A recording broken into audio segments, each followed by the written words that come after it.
We have other emergencies that we're facing and opportunities around housing. And we shouldn't just wait for a lockdown or a risk to present itself in an emergency context. We should also be looking at an opportunity to solve problems, and Māori are part of the solution.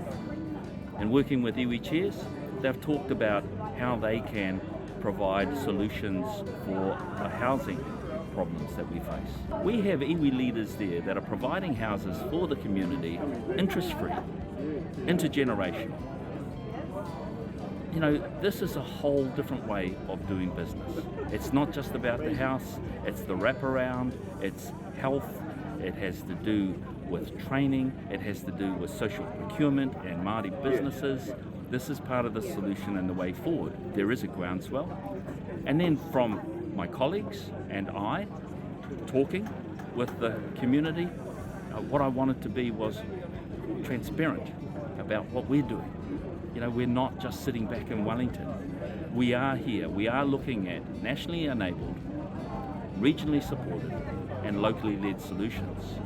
If I quote my friend and iwi leader Ngāhiwi when I asked them that question around Pou Tāhua, that is the Māori economic pou under iwi leaders, it was, I said, what are the priorities?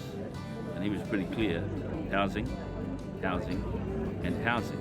The people who have actually done this en masse, you know, out in the community, we should have a chat to them.